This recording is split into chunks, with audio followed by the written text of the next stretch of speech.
오늘 본문은 사무엘 이야기입니다. 사무엘은 사사시대 때 마지막 사사로 사명을 감당했던 사람인데요. 사사시대는 한 400년 정도 된다고 합니다. 그 이스라엘 백성들이 애굽에 몇 년 동안 종살이 했죠? 한 430년 정도 했다고 합니다. 그 정도 기간 동안에 하나님께서 그 애굽에서 종살이하는 그 이스라엘 백성들의 그 부르짖음을 들으시고 구원해 주셨는데, 이 사사 시대도 그에 못지않는, 사실은 제가 이렇게 기도하면서 여쭤봤거든요. 그랬더니 내 마음이 그때보다 더 아팠다.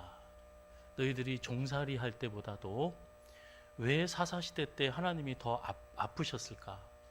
그 사사 시대는 하나님이 약속하신 가나안 땅에 들어가서 자유인으로 살아갔던 이스라엘 백성들이었습니다.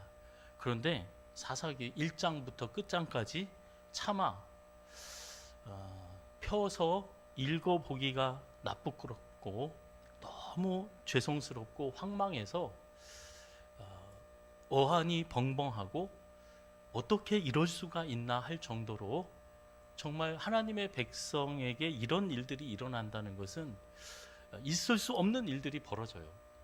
하나님이 얼마나 마음이 아프시고 그 젖과 꿀이 흐르는 땅에 들어가서 천하 열방의 모든 민족들에게 복이 되라고 하나님이 부르시고 그 자리에 잘 박힌 모처럼 박아주셨는데, 제사장들이 첩을 취하고 사람 죽이는 것을 그냥 아무렇지도 생각하지 않고 서로 만나면 늘 으르렁거리고 싸웠습니다. 본인들이 잘났다고 하고. 그래서 이스라엘 12지파 중에 베냐민 지파는 이 기간 동안에 거의 멸족을 당합니다. 누구에게 의해서요?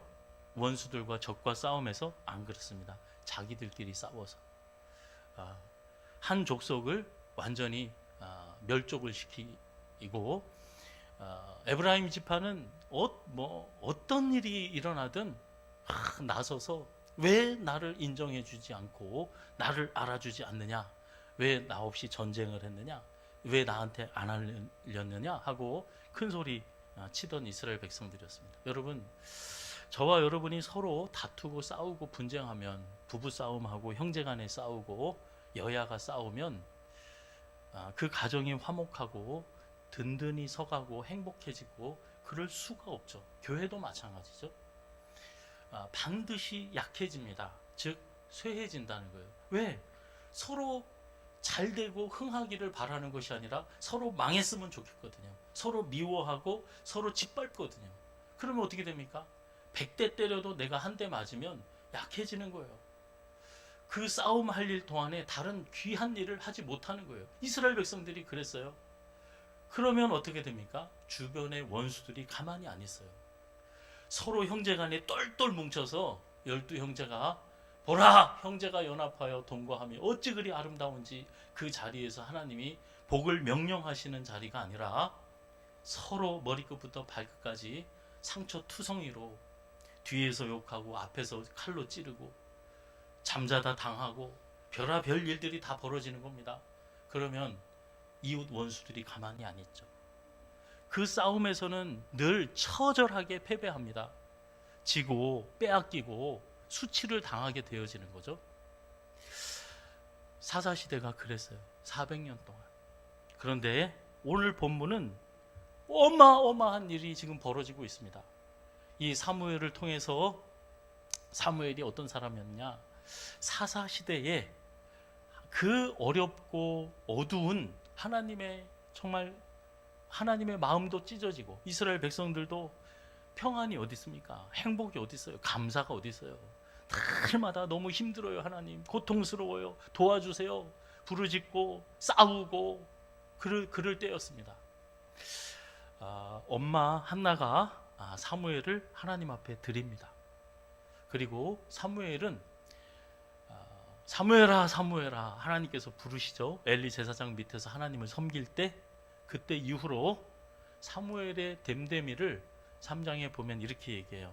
하나님께서 사무엘에게 주신 그 말씀은 하나도 땅에 떨어지지 않았다.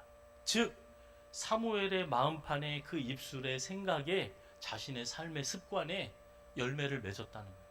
하나님의 말씀이 떨어져서 좋은 밭이죠. 좋은 땅이 되어서 그 하나님의 열매를 반드시 맺는 사람이었다. 이 사무엘은 사사시대에 400년 동안 그 암흑기를 종말을 고하고 이스라엘 백성들이 하나가 되어지는 사울 왕을 세웁니다. 사울이 변변히 사명을 감당하지 못할 때 하나님께서 다윗에게 이 사무엘을 통해서 뭐 하죠? 기름 부읍니다. 다윗은 부모, 형제, 그리고 옆에 동료, 장인어른, 아내, 자식들 아무도 다윗에게 도움이 되질 못했어요. 정말 영적인 멘토가 되질 못했어요. 그러나 단 한 사람, 사무엘이 그 다윗에게 가장 큰 영향력을 끼칩니다. 그래서 전에도 없었고 후에도 없었던 다윗과 솔로몬 시대에 역사상 가장 부흥하는 그 부흥의 시대를 맞이합니다. 그것을 준비하고 열게 한 사람이 누구예요? 사무엘이에요. 그 사사 시대를 사사기 펴기도 싫어요. 정말 읽기도 싫어요. 소름 끼쳐요. 어떻게 이런 일이 벌어질 수가 있나.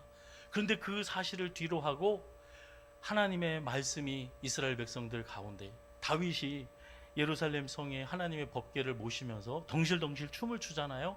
저는 그게 다윗의 춤으로 안 보여요. 물론 어려서부터 하나님 말씀을 다윗이 가까이 했었어요. 그런데 그 영적인 멘토 사무엘의 영향을 받았던 거예요. 사무엘은 하나님의 말씀이 사무엘에게 들려질 때 하나도 땅에 떨어지는 것이 없었다 말씀합니다. 그 사무엘을 통해서 지금 이스라엘의 역사의 운명이 바뀌어지고 있어요. 미스바에 다 모여라. 그래서 예전에는 이 모이는 자리가 이런 경우가 한 번도 없어요. 이스라엘 백성들이 온종일 금식하면서 하나님 앞에 부르짖습니다. 뭐라고 부르짖냐면, 하나님 여호와여, 우리가 여호와께 범죄하였나이다. 6절에 보면 우리가 여호와께 범죄하였나이다. 범죄했다는 것은 길을 잃었다는 겁니다. 목적지를 잃었다는 거예요. 방황한다는 거죠. 내가 세상에서 보고 들은 것을 통해서 가지고 싶은 거, 하고 싶은 원하는 일에 내 마음을 빼앗겼던 거예요. 그래서 방황을 했어요. 길을 잃었어요. 목적지가 어딘지 모르고 헤맸어요. 이스라엘 백성에게 400년 동안 이런 일은 없었어요. 미스바 광야에서 이 일이 이루어집니다. 하나님, 우리가 여호와께 범죄하였습니다. 그리고 4절 한번 같이 읽어보겠습니다. 4절 같이 읽어보겠습니다. 시작. 이에 이스라엘 자손이 바알들과 아스다롯을 제거하고 여호와만 섬기니라. 이야, 사사시대 때 이 말은 상상을 초월하는, 어떻게 이 사람들한테 이런 일이 일어날 수가 있지? 이스라엘 백성들이 아스다롯을, 바알과 아스다롯 그 우상을 제거하고 뭐만 섬겼다고요? 여호와만 섬겼다. 사무엘은 하나님 앞에, 너희가 온전히 하나님 앞에 돌아오려거든 바알 이방 신들과 아스다롯 너희 중에 있는 그 모든 우상을 제거하고 너희 마음을 하나님께로 향해라. 그리고 그만 섬겨라. 이제 하나님 섬기는 거 그만 섬기는 게 아니라 그만 하나님만 섬겨라, 이 이야기입니다. 이스라엘 백성들은 그 전에도 하나님 섬겼어요. 그런데 다른 것들을 더 잘 섬기고 더 많이 섬겼어요. 이게 문제입니다. 하나님은 저와 여러분의 마음이 오직 하나님께로 가는 것, 하나님께로 돌아오는, 이게 회개거든요. 하나님께 돌아오려거든 너희의 온 마음이 하나님께로 향하는 것. 그런데 이스라엘 백성들은 그렇지 않았어요. 하나님보다 돈이 우선이었고 내 속에서 올라오는 육신의 욕망에 더 사로잡혀서 살 때가 많았습니다. 그래서 하나님의 뜻과는 전혀 상관없이 하나님의 뜻에 벗어나서 불행한 일들을 겪게 되었어요. 자, 이스라엘 백성들이 드디어 하나님만 섬기겠습니다. 그동안 하나님 앞에 범죄한 것을 저희가 회개합니다. 그럴 때 7절에 보면 이스라엘 자손들이 이 미스바에 왜 모였습니까? 하나님 말씀 듣고 기도하고 예배 드리려고 모였어요. 그런데 사람들이 많이 모이면 이제 다 이렇게 사찰합니다. 그리고 이렇게 이제 첩자들이 들어가서 이스라엘 백성들이 뭐 하나 그랬더니 블레셋 왕한테 가서 보고를 하는 거예요. 오, 이스라엘 백성들이 미스바에 다 모입니다. 그래서 이제 어떤 학자는 그런 얘기를 해요. 저 사람들이 이제 우리 원수 갚으려고 전쟁을 준비하나 보다. 그래서 블레셋이 이제 치고 올라갔다고 하는데, 여기서 보면은 이스라엘 자손이 미스바에 모였다 함을 블레셋 사람들이 듣고 이럽니다. 들었다는 것은 자세히 들었다는 겁니다. 그냥 대충 건성 들은 것이 아니라 정탐꾼을 통해서 저 사람들이 어떤 무기를 가지고 마병을 많이 준비하고 있는지, 화공을 하려고 막 기름을 준비하고 활을 준비하고 있는지, 이 창을 준비하는지 뭐를 준비하는지 그 모습을 살펴봤을 텐데, 이스라엘 사람들은 지금 전쟁하려고 모인 게 아니죠. 하나님 앞에 예배 드리려고 모였습니다. 그런데 블레셋 사람들이 판단한 거죠. 옳다구나, 잘됐다. 요놈들 한 자리에서 내가 급습을 해가지고 다 멸족을 시키리라 하고, 이 이스라엘 자손들을 향해서 블레셋 사람들이 전쟁을 선포하고 치러 올라왔어요. 그때였습니다. 이스라엘 백성들은 벌벌벌 떠는 거예요. 두려워 떠는 거예요. 바로 이 자리에서 무슨 일이 있었냐면, 20년 전에 엘리 제사장 때 블레셋과 싸워서 대패를 합니다. 완전히 져요. 그때는 전쟁하려고 칼과 창을 들고 내가 죽기 살기로 블레셋을 이기려고 덤벼들었는데, 하루 만에 3만 명이 죽어나갑니다. 그리고 법궤를 뺏겨요. 그리고 그 자리에서 홈니와 비느하스, 엘리의 두 아들이 죽어요. 그리고 나서 이 소식을 들은 엘리가 또 죽죠. 그 비느하스의 부인이 애를 낳고 죽어요. 그 아들 이름을 이가봇이라고 합니다. 하나님의 영광이 이스라엘 백성을 떠났다. 그 자리에서 이스라엘 백성은 20년 후에 오직 하나님만 섬기겠다고 온 백성들이 금식하고 기도하고 회개하고 하나님께로 돌아오겠다고 예배를 드리고 있어요. 블레셋이 쳐들어와요. 그러면 여러분, 이건 보나마나 한 전쟁 아니에요? 이 사람들 손에는 성경책이 들려있지 무기가 없는 거예요. 그런데 무기를 들고 죽이러 이 이스라엘 백성들에게 찾아온 블레셋 사람들. 그래서 이 이스라엘 백성들이 사무엘에게 부탁을 합니다. 사무엘 선생님이요, 쉬지 말고 우리를 위해서 부르짖어 주십시오. 우리를 블레셋 사람들의 손에서 구원하시게 하소서 하니. 저와 여러분이라면, 지도자라면 이때 무슨 판단하시겠습니까? 야야, 이건 싸워보나 마나야. 저 같으면 그래. 헤쳐 모여. 다 빨리 도망가. 여기다가는 다 죽는다. 아니면은 노약자들은 빼고 여기 힘 있는 사람들 한번 할 때까지 한번 해보자. 그래서 어떻게 이길까? 뭐 정탐꾼도 보내고 우리가 어떻게 해야 될까? 이제 골몰을 했을 거예요. 그런데 어이없는 일이 일어납니다. 어이없는 일이 일어나요. 그게 9절이에요. 같이 한번 읽어보겠습니다. 사무엘이 젖 먹는 어린 양 하나를 가져다가 온전한 번제를 여호와께 드리고 이스라엘을 위하여 여호와께 부르짖음에 여호와께서 응답하였더라. 야, 너희들 중에 혹시 뭐 몽둥이 들고 온 사람 없어? 혹시 낫 가지고 온 사람 없냐? 여러분, 회개하고 집회하러 왔는데 들고 온 사람이 어디 있겠어요? 이 자리에서 사무엘은 하나님 앞에 온전한 번제를 드렸다. 온전한 번제를 드렸다. 그런데 그 온전한 번제가 뭐냐? 뭐를 드렸나 한번 보시기 바랍니다. 뭐를 드렸어요? 젖 먹는 어린 양. 한번 상상을 해보세요. 젖을 먹는 어린 양. 얼마나 할 것 같아요? 한 2-3살쯤 되면 자기 발로 다니면서 풀도 뜯고 뭐 이리 또 우르르 갔다 저리 우르르 갔다 이제 하겠죠. 근데 얘는 젖 먹는 어린 양이에요. 그것도 몇 마리? 하나. 이게 말이 됩니까? 저는 이게 아니 아니 이거 사무엘 본인 혼자 뭐 생일 때 하나님 앞에 다 자신을 드리겠다는 번제를 드리는 것도 아니고, 솔로몬도 자기가 1천 번제를 드리는데, 아니 12지파가 다 모여서 하나님 앞에 회개하고 헌신하고 오직 하나님만 섬기겠다고 하면서 그 제물이, 이게 말이 돼요? 보이지도 않을 거예요.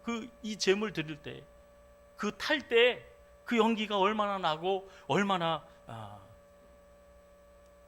큰 제물이었는지 알 수가 없었을 거예요. 보이지도 못했을 거예요. 전 먹는 어린 양, 그것도 하나를 드렸는데 그 뒤에 한 말이 있습니다. 무슨 제사? 온전한 번제. 온전한 번제. 비록 적고 보잘것이 없어도 온전한 번제를 드릴 때 하나님께서는 10절에 보면 사무엘이 번제를 드릴 때 그날에 여호와께서 블레셋 사람들을 우레를 발하여 그들을 어지럽게 하시고 그들을 이스라엘 앞에서 패하게 한지라. 야, 이건 말도 안 되죠. 옛날 20년 전에 무기를 들고 싸웠어도 하루에 3만 명이 죽었는데 하나님 앞에 번제를 드렸더니 이 싸움에 누가 개입하세요? 하나님이 개입하시고 하나님이 싸우시는 거예요. 그래서 이스라엘 백성들이 승리하고 그들을 추격하였다. 그리고 블레셋 사람들이 굴복하고 다시는 이스라엘 지역 안에 들어오지 못했고 여호와의 손이 그 블레셋 사람들을 막았다. 그리고 과거에 빼앗겼던 그 모든 것들을 회복했다. 도로 찾았다. 그리고 블레셋보다 더 센 아모리 사람들과도 평화를 맺게 되었다. 평화하게 되었다. 여러분, 언제 이 에벤에셀의 은혜와 복이 이루어졌느냐? 온전한 번제를 드릴 때. 저는 이제 올 한 해 공교롭게도 마지막 날 주일을 맞이했는데요. 올해보다도 내년에 저와 여러분 1년 365일 다 지난 마지막에 하나님이 여기까지 우리를 도우셨습니다가 뿐만이 아니라 매일매일의 삶 가운데 에벤에셀 하나님의 도우심이 함께하는, 그래서 내가 빼앗겼던 것들, 과거에 이기지 못하고 늘 실패하고 내가 해결하지 못했던 그 문제들이 누구의 도우심으로요? 하나님의 도우심으로 회복되어지고 하나님의 은혜와 평강을 누리고 매일 하나님 앞에 에벤에셀의 제단을 쌓는 2024년 새해가 되어지기를 예수님의 이름으로 축원합니다.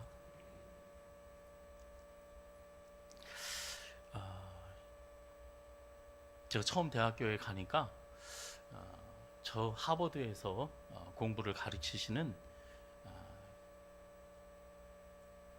경제학자의 책 갈브레이드라고 하는데, 그 사람이 불확실성의 시대라는 책을 썼는데 그게 아주 하여튼 한때를 풍미했던 그 책입니다.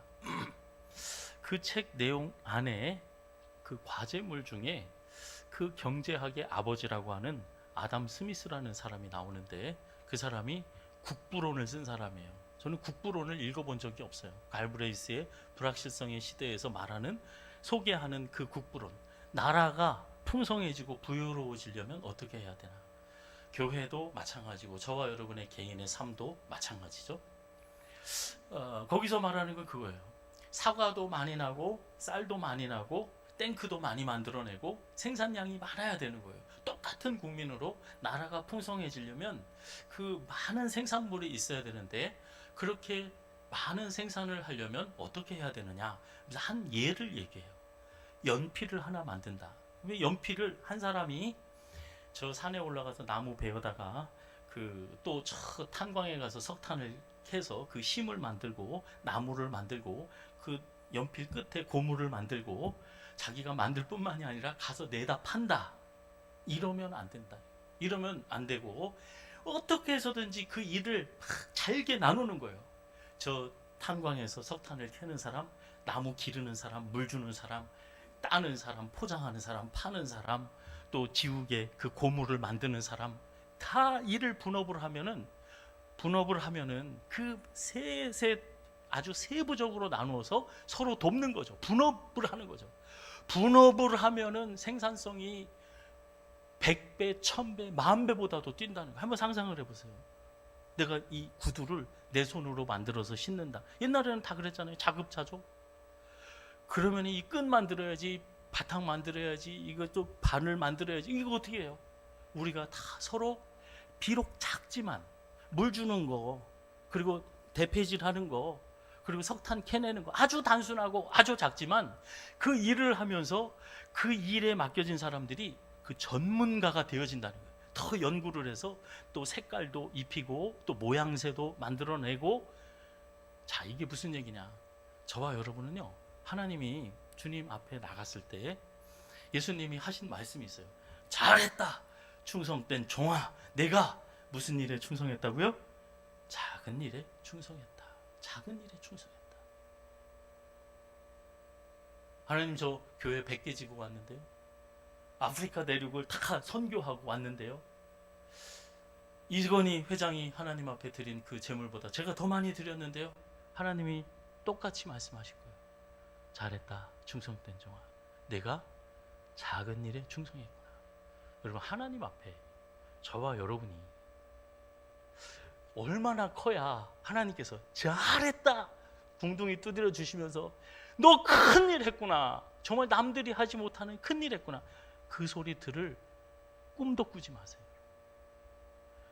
이게 성경적인 거예요. 하나님 앞에 저와 여러분이 하는 것은 지극히 작은 부분들, 전 먹는 어린 양을, 그것도 한 마리, 저와 여러분 하나, 내 물질, 내 시간, 내 달란트, 내 직분, 그것이 하나님 앞에 뭐로 드려질 때?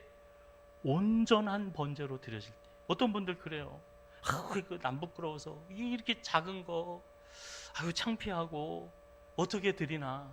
여러분, 아닙니다. 저와 여러분이 여기 1,000원 드리는 사람이랑 1억, 10억 드리는 사람이랑, 저는 말씀 늘 묵상하면서 거기에 차별을 둘 수가 없어요. 왜냐하면 하나님은 저와 여러분이 천천만만의 수양과 강수와 같은 기름을 드릴지라도 하나님이 부족해서 그것들 받으시는 분들이 아니에요. 저라면 그렇게 했을 것 같아요. 사무엘 이 장소에서, 미스바에서 하나님 앞에 번제를 드릴 때, 야, 그래도 우리가 황소 한 마리가 뭐냐, 각 지파별로 제일 실한 황소 한 마리씩 드리자. 그런데 드리는데 그냥 드리지 말자. 그 절차 멋지게 한번 꾸며보자. 그래서 모든 성도들이 보고, 막 백성들이 보고, 야, 이번 전쟁 우리가 이만큼 헌신했으니까 하나님께서 이기게 해주실 거야. 하나님은 그런 겉껍데기, 그 크기와 분량, 그 숫자를 보지 않으신다는 거예요. 하나님께서 법궤를 이끌고 전쟁에 나갔어요. 근사하죠. 우리는 하나님의 법궤를 앞세우는 백성이다. 하나님의 말씀을 가지고 하나님이 우리와 함께 하신다. 거기서 전쟁에 졌어요. 겉껍데기가 화려한 거, 하나님 그거 원하지 않으신다는 거예요. 실로에서 법궤를 가져와 가지고 그 법궤를 들고 전쟁터 앞섭니다. 그런데 그때 당시에 하나님께서 이렇게 카메라를 엘리 제사장 집안을 비춰줘요. 하나님 앞에 가장 좋은 것 드리면은 그 제물 중에 좋은 것들을 누가 취합니까? 지들이 취하는 거예요. 하나님보다 자기 육신의 욕망이 앞서는 사람들이었죠. 그게 우선이에요. 너는 내 아들보다, 하나님이 오죽했으면 그렇게 얘기합니다. 너는 내 아들들을 단속을 못하느냐, 내가 너희 아들들만도 못하느냐. 그 아들들이 그러잖아요. 재물을 빼앗고 하나님 앞에 드리기 전에 먼저 취하고 성전에서 일하는 그 여인들을 취하게 됩니다. 하나님의 거룩하심과 하나님의 임재와 하나님의 말씀과 하나님의 인도하심, 그 법궤 안에 들은 하나님의 말씀과 아론의 쌍난 지팡이와 하늘문을 여시고 우리에게 양식을 주신 그 만나, 그 의미와는 아무 상관도 없어요. 하나님 없이 내가 눈에 보이는 대로 원하는 대로 행동하면서 살았던, 하나님보다 내가 그 재물 더 좋은 거 먼저 취하는 게 그게 좋은 거예요. 그러면서 어떻게 합니까? 전쟁터에 법궤를 들고 앞서 나가는 거예요. 왜? 옛날에 보니까 여리고성이 법궤를 메고 나가고 요단강 건널 때 법궤를 가고 가니까 홍해가 갈라지고 요단강이 갈라지고 그것을 여리고성이 무너지니까 우리가 이렇게 하면 이길 수 있겠지. 여러분, 그건 곧 껍데기죠. 비록 사무엘은 전 먹는 어린 양 몇 마리요? 한 마리. 그런 학자들이 그래요. 이건 이스라엘 백성들의 모습이다. 하나님을 떠나서는 하나님의 도우심 없이는 살아남지 못하는, 그러나 그럼에도 불구하고 저와 여러분 너무 흠이 많죠. 부족한 것 많죠. 전 먹는 어린 양만도 못한, 그래서 예수님이 그러시잖아요. 백성들의 죄를 지고 가는 하나님의 어린 양. 예수님께서는 끝까지 하나님의 뜻, 하나님의 젖을 물고 계셨어요. 하나님이 주시는 그 말씀 뜻 안에서 십자가에서 그 뜻을 이루시고, 의리의리하고 뻑적지근한 거 12제자 다 바치고 갈릴리 사람 다 바치고 남북 이스라엘 사람들 다 바치지 않았습니다. 오직 전 먹는 어린 양 하나 자신을 하나님 앞에 드렸어요. 그때 에벤에셀에 하나님이 도우시는 기적이 나타났습니다. 하나님이 누구를 도우시느냐?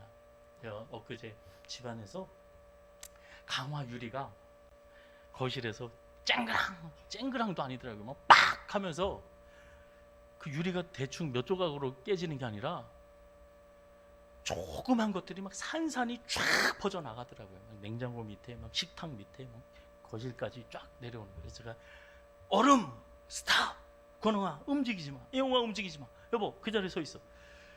그 뭐예요? 그 슬리퍼 던져주고 제가 이렇게 자랑하는 거예요. 제가 한번 치웠거든요.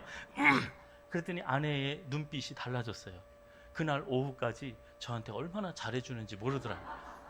여러분, 무슨 청소 하나 할 때도 도와주는 사람이 있으면 일이 쉽습니다. 김치 절여주는 사람, 어린애라도 잔심부름하고 달아 옮겨주고 좀 배추 한 포기 옮겨주고 도와주면.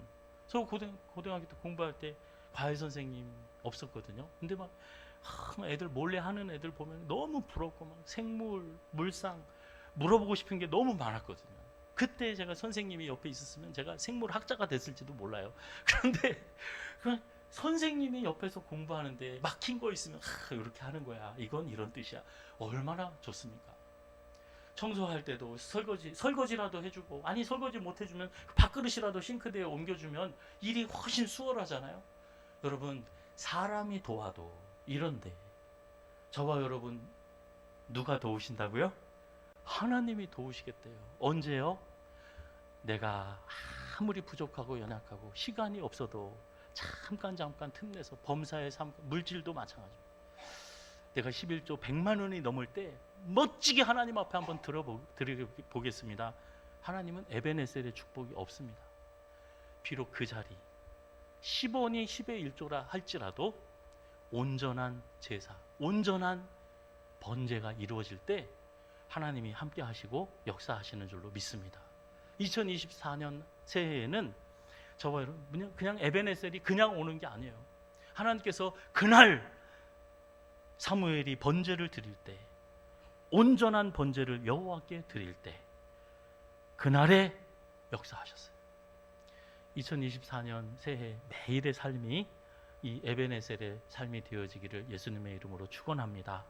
여기서 말하는 에벤은 돌이에요. 그리고 에체르는 도움이라는 뜻이에요. 성경의 첫 인물 아담에게 돕는 배필을 보내주셨죠.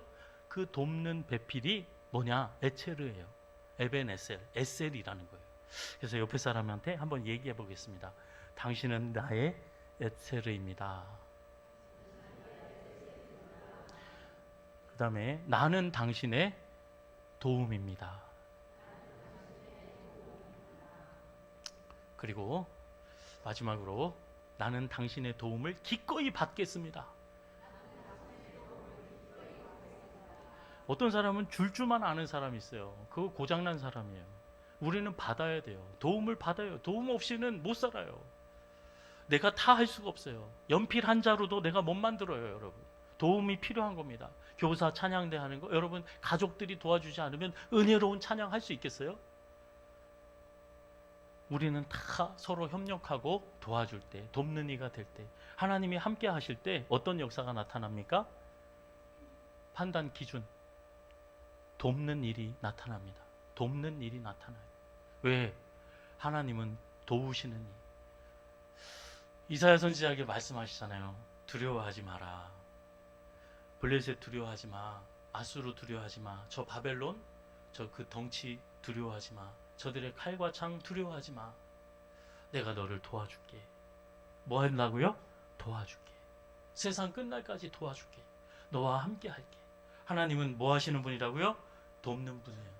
하나님은 저와 여러분을 통해서 어떻게 일하세요? 돕는 것으로 일하세요. 돕는 자로, 헬퍼로, 에체르로, 에셀로 살아가라 말씀하십니다. 그 삶 가운데 하나님은 에벤에셀의 은혜와 축복을 우리에게 주실 줄로 믿습니다. 2024년, 이제 23년은 지나가고 있어요. 그죠?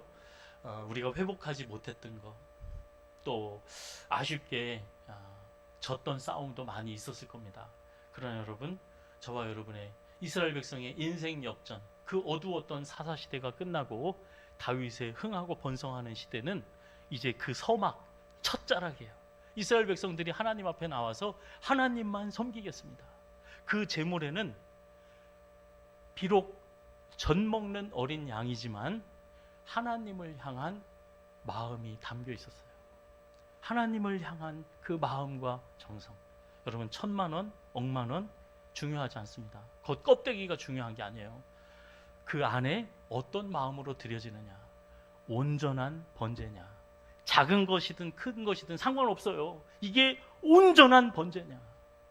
그 온 백성들이 겨우 젖 먹는 어린 양 하나를 하나님 앞에, 그 안에 온 백성들의 마음은 하나님께로만 향한 거예요. 그 마음을 하나님께서 보시고, 여러분 오병이어도 마찬가지잖아요. 과부의 두렙돈도 마찬가지잖아요. 향유 옥합을 깬 그 순전한 나드도 마찬가지. 그게 왜 순전합니까? 돈이 비싸서? 여러분 오병이어 그 두렙돈이 제일 많이 드렸다고 그랬잖아요. 저는 그 가치가 아니라 그 마음, 그들이 하나님 앞에 드려진 그 제물 속에 들어있는 그 마음을, 온전한 번제를 하나님은 받으시는 거죠.